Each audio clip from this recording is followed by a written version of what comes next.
अस्सलाम वालेकुम नाज़रीन, प्रोग्राम ग्राउंड जीरो के साथ मैं हूं आपका मेज़बान उमर इम्तियाज़। आज के प्रोग्राम का आगाज़ DGISPR की अहम तरीन प्रेस कॉन्फ्रेंस से कि जिसके जरिए 4 वाज़ेह तरीन पैगामात और सिग्नल्स दिए गए हैं। सबसे बड़ा सिग्नल खैबर पख्तूनख्वा हुकूमत के खिलाफ एक रियासती चार्जशीट की शक्ल में सामने आया है, जिसके हवाले से आज पाक फौज के तर्जमान लेफ्टिनेंट जनरल अहमद शरीफ ने यह मौक़िफ़ अपनाया है कि दहशतगर्दी के हालिया 80% वाक़यात खैबर पख्तूनख्वा में हुए, जिसकी वजह यह है कि KP में दहशतगर्दों को साजगार सियासी माहौल फराहम किया जाता है। DGISPR के मुताबिक वज़ीर आला KP कह रहे हैं कि अफगानिस्तान हमारी मदद करे और साथ ही काबुल हमारी सिक्योरिटी गारंटी करे। पाक फौज तर्जमान ने सवाल उठाया कि कौन सी पॉलिसी है कि एक सूबा अफगानिस्तान से मदद मांगे। पाक फौज तर्जमान का दूसरा सिग्नल रियासती पॉलिसी से मुतालिक है, जिसके जरिए वाज़े कर दिया गया है कि किसी की ज़ात मुल्क और उसकी सिक्योरिटी से बढ़कर नहीं है और दहशतगर्दी के खिलाफ जंग पूरी कौम की है। DGISPR के बगौल अगर दहशतगर्दों के खिलाफ ऑपरेशन नहीं करना तो फिर क्या उनके कदमों में बैठना है। पाक फौज तर्जमान के मुताबिक सिक्योरिटी फोर्सेस का काम मुल्क का दिफा करना है और हर सूरत इसको यकीनी बनाया जाएगा, जबकि मुल्क की सिक्योरिटी पर कोई समझौता नहीं होगा।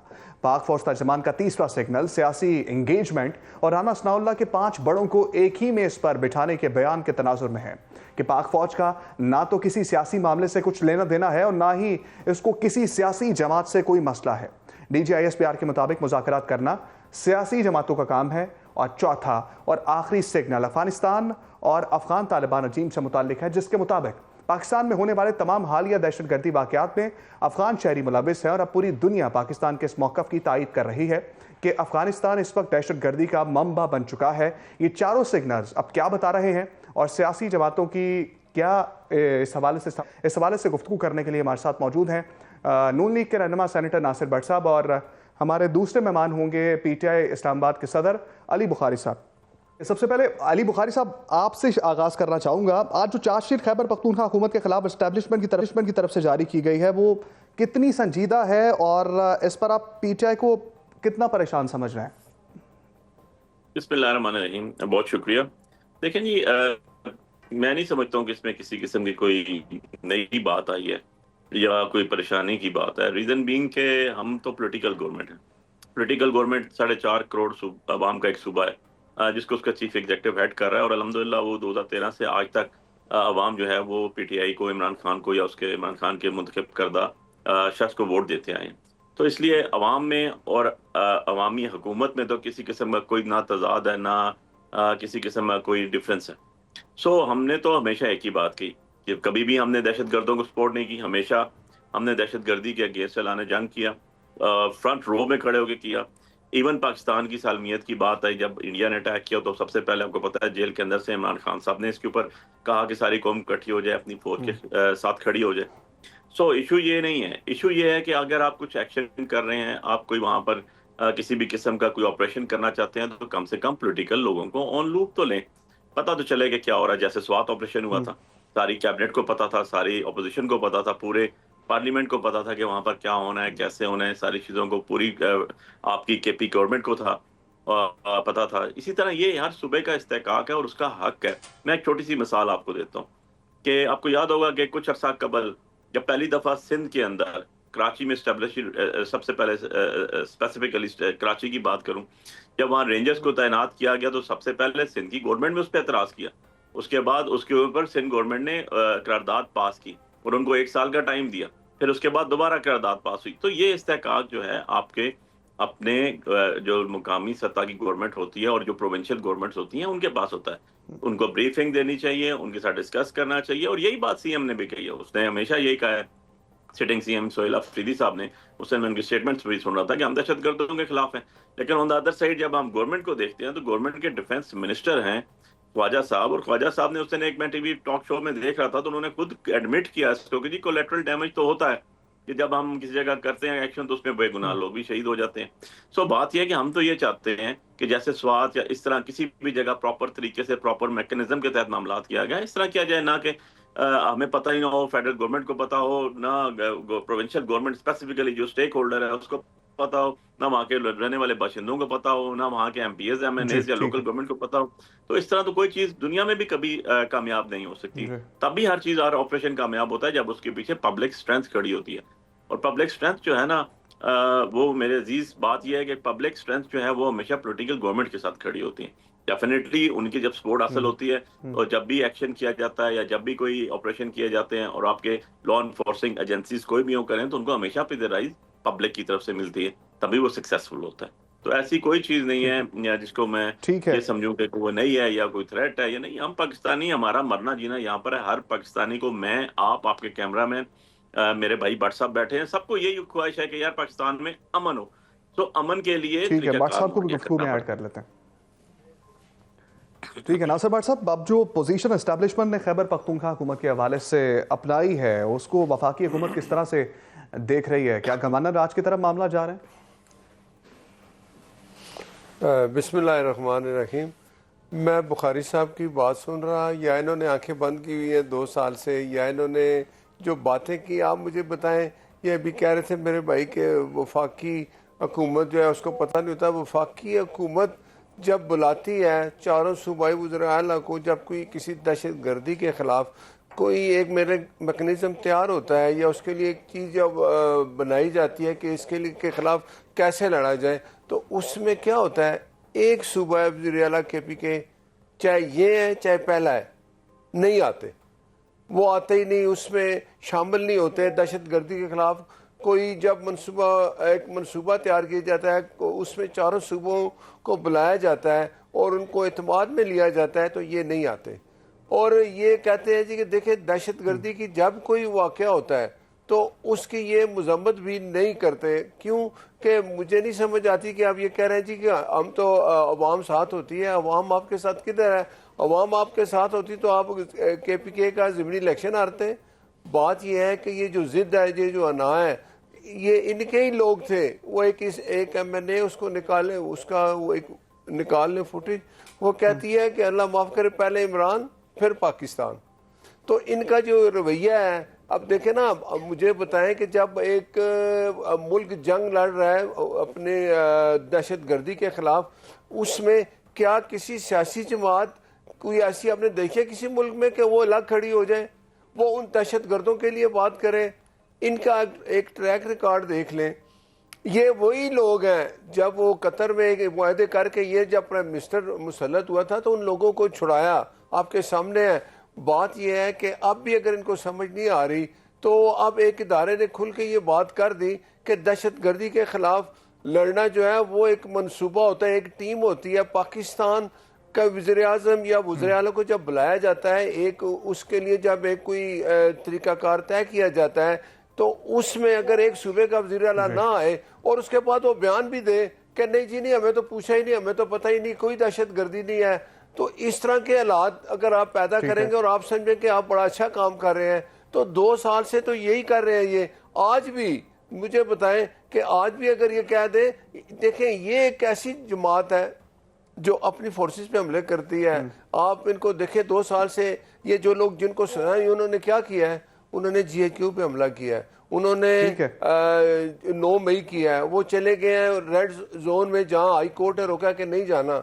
ये लोग, मैं ये बात बार बार इसलिए दोहराता हूँ कि इनको ये समझ आनी चाहिए। ये समझते हैं कि लोगों को पता नहीं है, दुनिया क्या पाकिस्तान के हर बच्चे को पता है कि ये लोगों ने 9 मई किया। ये दहशत गर्दी के खिलाफ जब कोई इस तरह की एक पॉलिसी बनाई गई, एक वाहिद सूबा है जिसने इनकार किया, उसका वज़ीर आला चाहे ये है चाहे गंडापुर है, वो इसकी हमेशा मुखालफत करते हैं और शामिल भी नहीं होते। आप ये देखें। और ये मैं आपको एक बात बता दूं, जितने लोग पकड़े गए जिनको सजाएं हुई वो किस जमात से ताल्लुक रखते हैं? PTI से। अभी देखें, आपने कहा कि इनके जो अपोजिशन है उसके साथ बैठ के बात करें, इनकी नीयत ही नहीं ठीक। इस पार्टी में कोई ऐसा बंदा नहीं था कि ये अपोजिशन हुकूमत के साथ बैठ के बात करते हैं। इन्होंने महमूद खान अचकज़ई को रख लिया, इन्होंने राजा नासिर अब्बास को रख लिया जिसका PTI से ताल्लुक नहीं है। ठीक है बुखारी साहब, सवाल ये है कि मतलब आप लोग मुज़ाकरात में भी नहीं बैठते हैं, बुखारी साहब मुज़ाकरात में भी नहीं बैठते हैं, फिर आज की प्रेस कॉन्फ्रेंस को अगर लिया जाए तो तमाम तर इल्ज़ामात आपके अगेंस्ट हैं, और फिर सोशल मीडिया पर जो PTI की जानिब से हर्जा सराई की जाती है इदारों के खिलाफ, मुल्क के खिलाफ, उसको देखते हुए आपको नहीं लगता कि हर चीज़ आपके अगेंस्ट जा रही है? आपको अपना इमेज ठीक करना चाहिए, इमेज बिल्ड करके एक अच्छी जमात के तौर पर सामने आना चाहिए जो मुल्क के साथ मोहब्बत करे, अवाम के साथ मोहब्बत करे। ना सिर्फ एक देखिए लीडर के साथ यार, मोहब्बत करें। मैं एक चीज आपको बताऊं कि हम भी थोड़ा सा हिस्ट्री के स्टूडेंट हैं। हमने इससे भयानक इल्जाम जो है ना उन पार्टियों पे देखे जो आज हुकूमत में बैठे हुए हैं। आप जो 77 में जब कू और 79 में जुल्फकार अली भुट्टो को जब फांसी लगाई गई, उसके बाद जो जनरल ज़िया उल हक साहब की रजीम थी, जिसका हिस्सा थे मियां नवाज शरीफ साहब भी, जो उस टाइम उन्होंने पीपल्स पार्टी के ऊपर इल्जाम लगाए, त्यारा अगवा, बगावत, सारी ये चीजें आप देख लें। वो पूरा जेट सवारियों वाला पैसेंजर प्लेन पूरा अगवा करके मीर मुर्जा भुट्टो से लेके और दहशतगर्द और जुल्फकार और पता नहीं क्या क्या हम सुनते आए। दैन उसके बाद नवाज शरीफ साहब का दौर आ गया 99 के अंदर, परवेज मुशर्रफ साहब ने जब कू किया। तो उसके बाद जो मियाँ साहब पे अगवा और ये जो आपका टेररिज्म केस था, जिसको हम कहते हैं गद्दारी केस, सारे तो इन्होंने भुगते हुए हैं ना, ये तो सारे होके आए हुए उसके अंदर से। देन उसके बाद फिर पनामा तक पहुंच गए। तो ये ऐसी चीजें कोई भी नहीं है जो अभी बैठे हुए दोनों पार्टियां जो इनके ऊपर इल्जाम नहीं थे या बहुत दूध के धुले हुए थे या इनके ऊपर ऐसे मामलात नहीं थे। सो कहने का मकसद ये है कि ऐसे केसेस पॉलिटिकल पार्टीज पे बनते आए हैं। मकसद ये है कि मुल्क को आगे कैसे लेके जाना है, और मुल्क की सबसे ज्यादा जिसको हमायत याफ्ता, अवामी हमायत याफ्ता पार्टी है, वो कौन सी है? तो वो सिर्फ एक है और उसका नाम है पाकिस्तान तहरीक इंसाफ। और सबसे मकबूल तरीन लीडर सिर्फ इमरान खान है। उसकी वजह बता देता हूँ कि इन्होंने अभी बाई इलेक्शन की बात की। यार हम तो जब भी इलेक्शन का बायकॉट करते हैं तो सारी पार्टियां, ये जो साथ बैठे हुए ये भी लद लद अपने तकरीरें शुरू कर देते हैं और अपने लोगों को टिकट देना शुरू कर देते हैं। अभी भी देख लें जो बाई इलेक्शन की बात की, हमने जब इलेक्शन लड़ा तो ये सारी की सारी 13-14 पार्टियां इकट्ठी हो गई। तो ये किसी के कहने से तो नहीं होता, ये चीजें तो चलती हैं। कहते हैं ना, तुंदिए बादे मुखालफ से ना घबरा है अकाब, ये तो चलती हैं तुझे ऊंचा उड़ाने के लिए। हमारी तारीख है पिछले 78 साल के अंदर ऐसा कभी नहीं हुआ कि पॉलिटिकल पार्टीज एलिमिनेट कर दी गई हुई। इवन पॉलिटिकल पार्टीज को खुद पॉलिटिकल पार्टी ने जब एलिमिनेट करने की कोशिश की, जिस तरह एएनपी आपके सामने बैठी हुई है, जुल्फकार अली भुट्टो साहब के दौर में इसका नाम नैप था, नेशनल अवामी पार्टी, जिसको खत्म किया गया, उसको बैन कराया गया, लेकिन वो एएनपी के नाम से आज भी जिंदा है और उसके पास मौजूद है। सो बात यह है कि ये सारी चीजें बुखारी साहब कहने को बुखारी साहब आपकी बात से, आपकी ही बात से बताएं जिसने जीएचक्यू पे हमला किया है। एक नाम बताएं कि सियासी जमात है जिसने जाके कोर कमांडर के घर को चलाया है। एक सियासी जमात का नाम बताएं, पाकिस्तान की कोई ऐसी सियासी जमात का नाम बताएं जिसने हिंदुस्तान के मेरा सवाल भट्ट साहब ने कर दिया हो जाए तो फिर इमरान खान बाहर आ जाएगा। जरा अपनी तारीफ ठीक कर, भट्ट साहब जवाब ले लें। आप भट्ट साहब जवाब ले लें। मैं नासिर भट्ट साहब की बात का जवाब भी देता हूँ, क्योंकि भट्ट साहब जवाब ले लें। बड़े एहतराम का रिश्ता इनसे, जी बताएं। कम रहे हैं, पाकिस्तान से बाहर ज्यादा रहे हैं, उनको पता नहीं होगा जनरल ज़िया उल हक के घर बम मारने का भी, जनरल ज़िया उल हक के घर बम मारने का भी एलिगेशन था, हैंड ग्रेनेड। और इससे आगे चले जाए, लेटेस्ट बता देता हूँ, 1999 में जो नवाज शरीफ साहब के ऊपर इल्जाम था वो जीएचक्यू का नहीं था, वो सिटिंग आर्मी चीफ के जहाज को उधर ले जाने का किसी और मुल्क अच्छा, बुखारी साहब बदला क्या है फिर? बुखारी साहब बदला क्या है? देखिए मैं थोड़ा बदला क्या है? बदला आप लोगों ने तो बदलाव करना था ना, नई चीज करनी थी। आप अगर हिस्ट्री के स्टूडेंट हैं तो हिस्ट्री से कुछ बदलाव आगे लेके आए ना। आप तो वही चीजें बता रहे हैं कि जो उन्होंने किया हम भी वही करेंगे, हमारा वक्त भी आएगा। बिल्कुल भी नहीं, हमने बिल्कुल वैसा नहीं किया। हमने आपकी बातों से ये लग रहा है कि आप कहना चाह रहे हैं कि हमारा भी वक्त आना है, हम ऐसे ही रहेंगे, हम तनकीद करेंगे, हम फौज पे तनकीद करेंगे, इदारों पे तनकीद करेंगे, हुकूमत पे तनकीद करेंगे। वक्त तो आना ही आना है जिस तरह दूसरी पार्टीज का है। देखिए बात यह है कि अब मैंने तो बड़ा चुन के अल्फाज का चुनाव किया। मेरी बात का मतलब बड़ा सिंपल सी मैंने बात की है।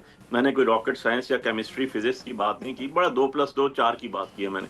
और मैं ये भी बताता चलूँ आपको कि मेरा ही लीडर वो इमरान खान है, जिसने जेल के अंदर बैठ के ये जो मई के अंदर इंडिया के साथ जब जंग गई, सबसे पहले उसने कहा कि अपने सारे लोग अपने फौज के पीछे खड़े हो जाओ। आज तक मियां नवाज शरीफ साहब की एक स्टेटमेंट आई है मोदी के अगेंस्ट, इंडिया के अगेंस्ट? एक स्टेटमेंट दिखा दें मुझे। मई के बाद से आज जनवरी आ चुका है भाई, नहीं है, ऑन रिकॉर्ड। भट्ट साहब से पूछ सकते हैं। भट्ट साहब बता दीजिए।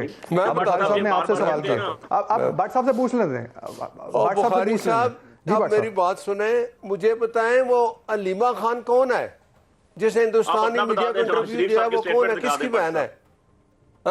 और दूसरी बात सुने, ये अभी जो हुकूमत है ना मुस्लिम लीग नून की और सब मिलकर जो जमाते हैं, नून का जितना भी कोई भी अगर सामने कोई चीज आती है, कोई फैसला होता है, वो मियां नवाज शरीफ का होता है। चाहे वो शहबाज शरीफ साहब हैं, चाहे वो मरियम नवाज शरीफ साहब हैं। ये जितना हुआ ना, अभी आपको बता देता हूँ आप में और हम में क्या फर्क है। जब अभिनंदन आया था ना, जब आपका वो नाम ने वज़ीर आज़म बना, सुने मुसल्लत हुआ था, तो सुन ले जरा, अब जरा खामोशी से बात सुने मेरी। तो उस वक्त क्या हुआ था? उस वक्त अपोजिशन लीडर थे शहबाज शरीफ साहब। उन्होंने कहा कि इमरान साहब आप वज़ीर आज़म हैं, अभी हिंदुस्तान ने जो कुछ किया है आप फैसला करें कि उनके साथ आपने क्या सलूक करना है, हम आपके साथ हैं। तो इसने कहा था क्या मैं हमला कर दूं, और वही जो कहते थे हमारे टैंकों में पेट्रोल नहीं है, जब अब हिंदुस्तान ने ये किया तो ये लीडर था मियां नवाज शरीफ, उसकी जमात है जिसका भाई वज़ीर आज़म है, उसने और बाकी जो हमारे साथ हुकूमती जमातें हैं उन्होंने फैसला किया कि पकड़ो इनको, हिंदुस्तान को मारो। फिर हमारे जो आर्मी चीफ आसिम मुनीर हैं उन्होंने फिर वो ऐसी स्ट्रेटजी बनाई कि हिंदुस्तान को पिछले 70 साल का बदला भी हमने दे दिया और वो भागा अमेरिका के पास गया। ये फर्क है हम में और आप में। आप अगर मुहब्बे वतन होते तो आप कभी भी अपनी फोर्सेस पे हमले ना करते। अच्छा, सिंपल मुझे करते आज मुझे एक सियासी जमात बताएं, ऐड करना चाहता हूं, एक सियासी जमात बताएं जिसने GHQ पे हमला किया है और या जिसने कोर कमांडर, ये एक वायद ऐसी है, आप सियासी जमात नहीं है, आप मुसल्लत किए गए हैं। अब आपका हाल वही है, अगर आपने अपना रवैया ना बदला तो आपके साथ इससे ज्यादा सख्ती से निपटा जाएगा। देखिए बस मैं सिर्फ आपके, अच्छा बुखारी साहब क्विकली बता दीजिए बेहतर कैसे होगा। सेकंड ऐड कर जी,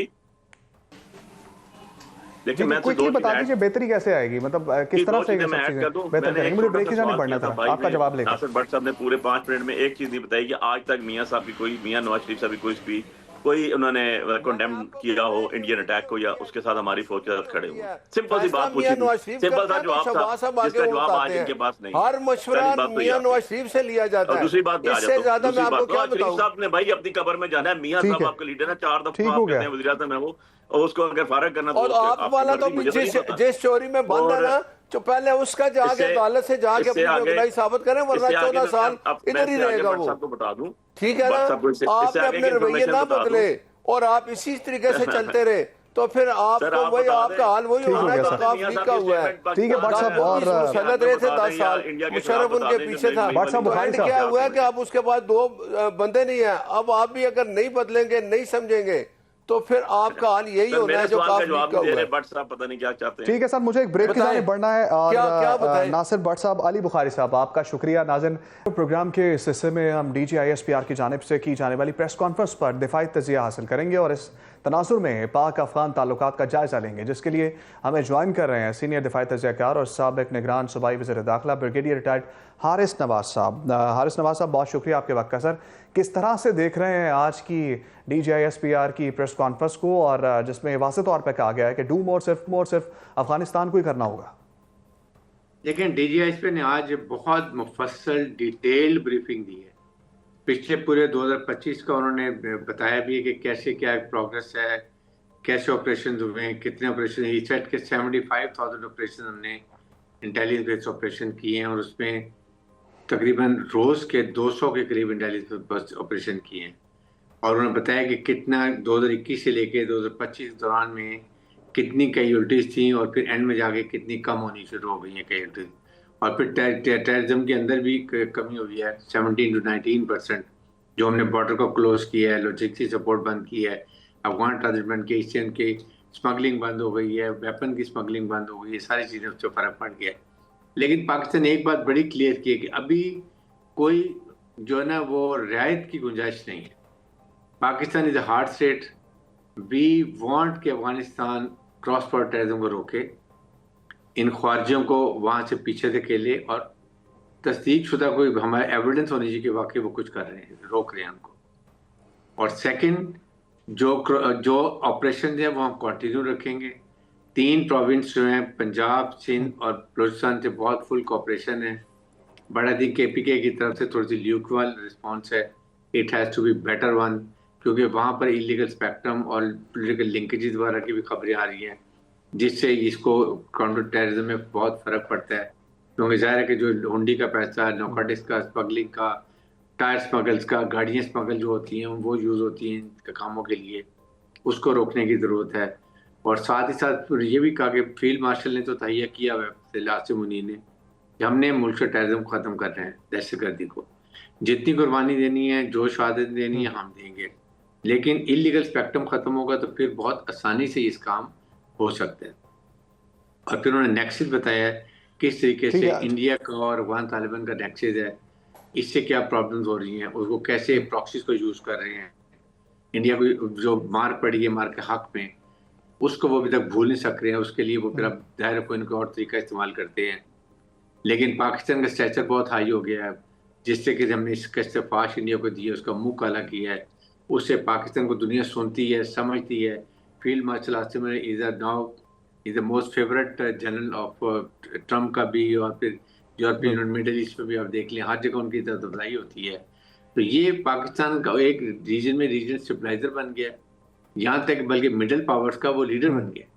तो ये चीजें अगर आप देखें तो उन्होंने बताया कि जी इसके लिए अब स्पेशल नेशनल एक्शन प्लान जो रिवाइज किया गया है उसको इम्प्लीमेंट करने की जरूरत है, जो कि केपीके में नहीं हो रहा, लेकिन बलोचिस्तान की गवर्नमेंट बहुत अच्छे तरीके से कर रही है। उन्होंने हर डिस्ट्रिक्ट लेवल पर डिस्ट्रिक्ट कोऑर्डिनेशन कमेटी बना दी है, जिसमें डिप्टी कमिश्नर है, एसएसपी है, एमपी है वहाँ का है, एक दो मिलिट्री के पर्सन हो गए जिसको मॉनिटर करेंगे। और 1-1 अरब रुपया हर डिस्ट्रिक्ट को उन्होंने दिया, और अगले साल से वो 3 अरब रुपया कर देंगे। आप सोचें एक डिस्ट्रिक्ट में अगर 3 अरब लगेगा, जिसमें कोई रोड भी बन जाएगी, स्कूल भी बन जाएगा, फिर कोई छोटी इंडस्ट्री भी लग जाएगी, हेल्थ ऑर्गेनाइजेशन बन जाएगी, तो आप सोचें कितना उस एरिया में जब डेवलपमेंट होगी इकोनॉमिक, तो फिर लोगों को जॉब भी मिल जाएंगी। तो वो ऑटोमेटिकली ये जो हॉस्टाइल इंटेलिजेंसीज होती हैं इनके काबू में आना बंद हो जाएंगे, क्योंकि उनको जब जॉब मिलेगी तो they will not look toward them, वो अपनी फैमिली में मर्ज हो जाते हैं, मेन स्ट्रीम में आ जाते हैं। और साथ ही सबके सोसाइटी की जरूरत भी है कि आप कॉलेजों में, यूनिवर्सिटी में लोगों को ब्रेन वॉश होते हैं वो वहाँ उनको बताएं, समझाएं। मदरसों की आप जो मदरसा रिफॉर्म्स ही नहीं हो रहे हैं, वो उन्होंने बताया नेशनल एक्सप्लान पे अमल नहीं होता। 32,000 मदरसे हैं, 16,000 रजिस्टर्ड है, 16 रजिस्टर्ड ही नहीं है। उनमें क्या एजेंडा है, क्या फाइनेंसिंग आती है, कहाँ से फंडिंग आती है, क्या वो चाहते हैं, वो हमें नहीं पता। तो आई थिंक ये इस तरह की बातें उन्होंने मुफस्सल बताई हैं, और ये भी बताया कि we will continue this operations, we will be very hard set. अगर इंडिया थ्रेट करता है या अफगानिस्तान थ्रेट करता है, we are not pushed, we have made all contingency plans, we are ready on both side and we will sort them out if they ever do for misbehaviour. अच्छा brigadier साहब, अब अफगान तालिबान रजीम के साथ मामला किस तरह से देख रहे हैं आप, जो बज़ाहिर तो रुका हुआ है, चलेगा, आगे बढ़ेगा, क्या स्टेटस है इसका आपके ख्याल में?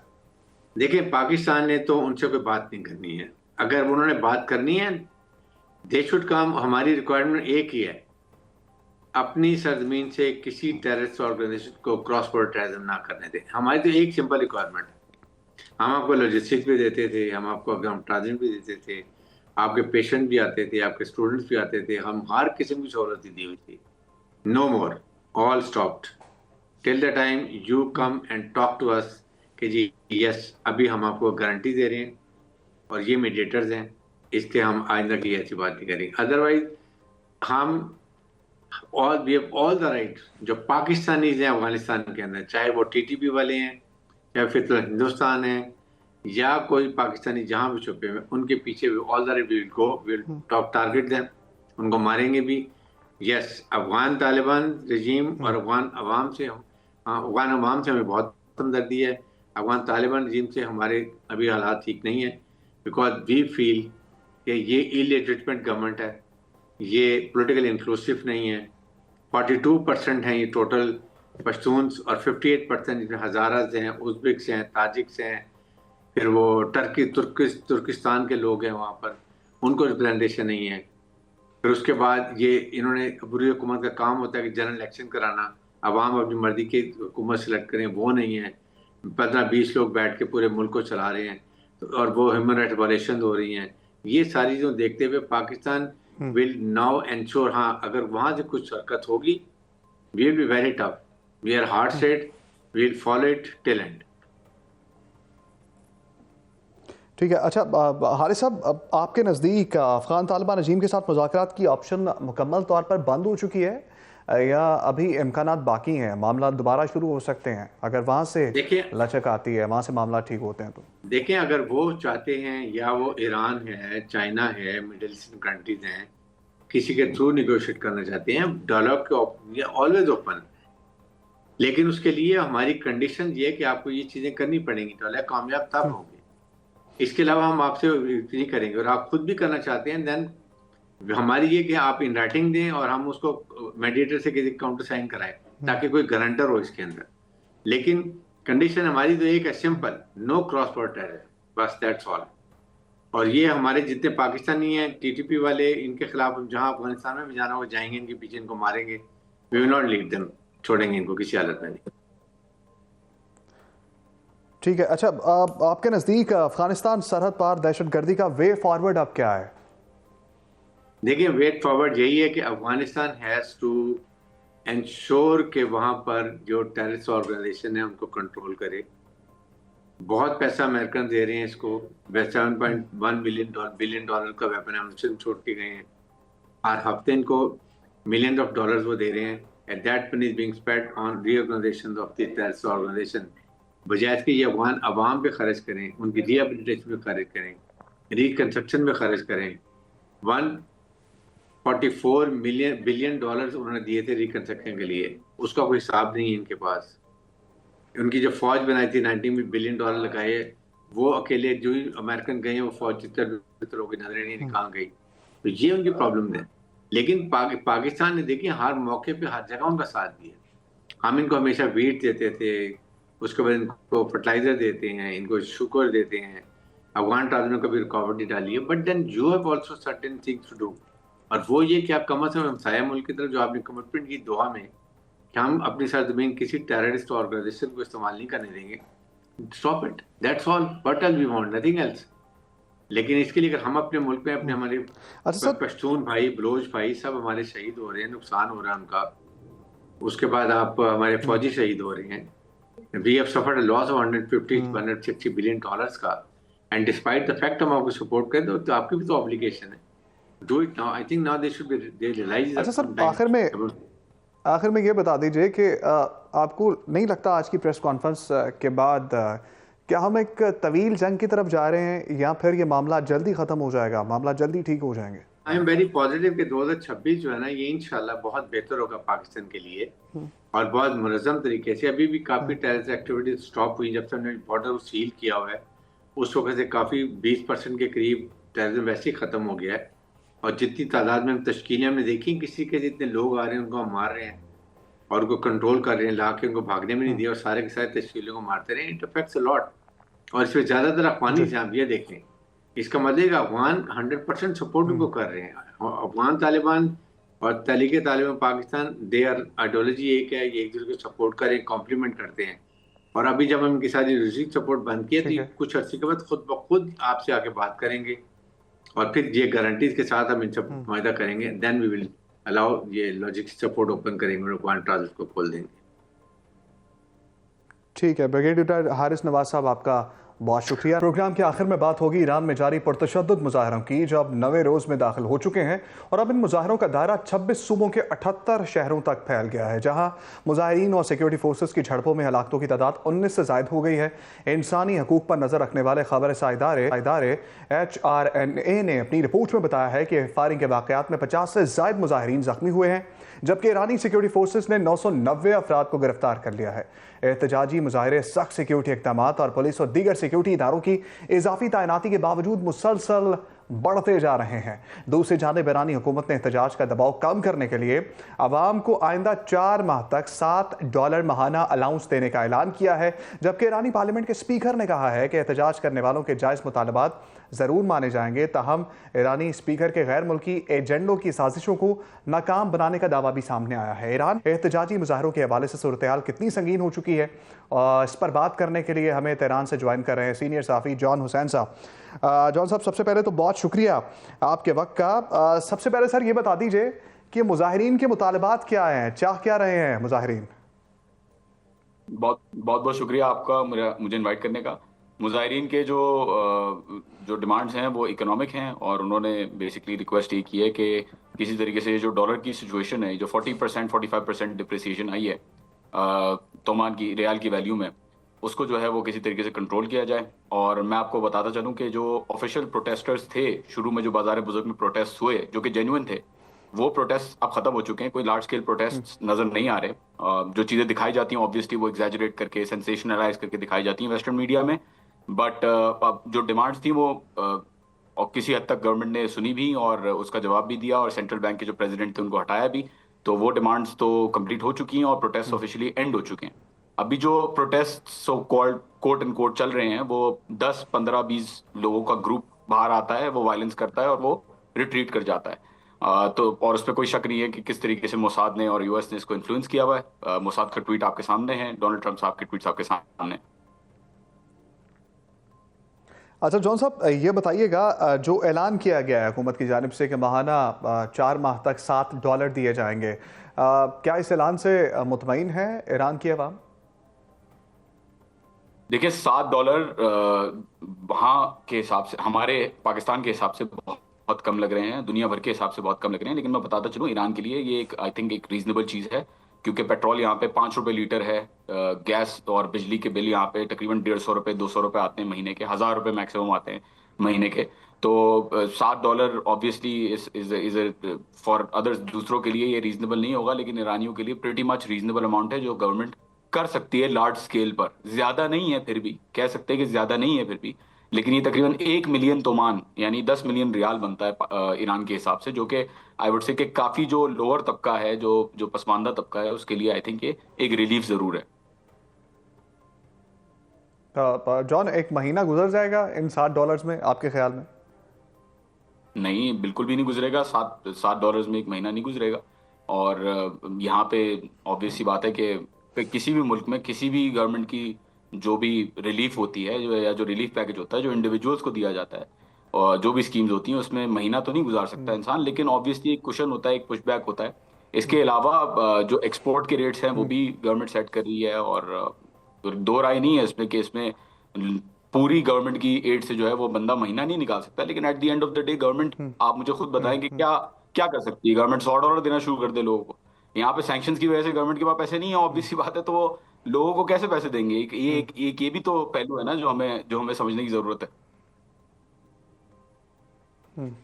ठीक है। अच्छा जॉन, अब क्या ईरान में अमरीकी और इसराइली हमले का ख़तरा भी महसूस किया जा रहा है इस तमाम तनाजुर में, जिस तरह से आपने भी जिक्र किया कि यूएस इसको बैक कर रहा है और मोसाद की स्टेटमेंट्स भी इसके तनाजुर में आई हैं? जी, एक तासुर ये पाया जाता है कि अमेरिका और इसराइल इस सिचुएशन का फायदा उठाते हुए एक फॉल्स फ्लैग ऑपरेशन कर सकते हैं डिस्टेबलाइज करने के लिए, but at the same time देखें, ये काउंटर प्रोडक्टिवली वर्क करता है। जब अनाउंस किया मोसाद ने कि हम आपके साथ जमीन पे हैं और हमारे एजेंट्स काम कर रहे हैं, तो आधे लोग तो प्रोटेस्ट से वहीं वहीं से गायब हो गए।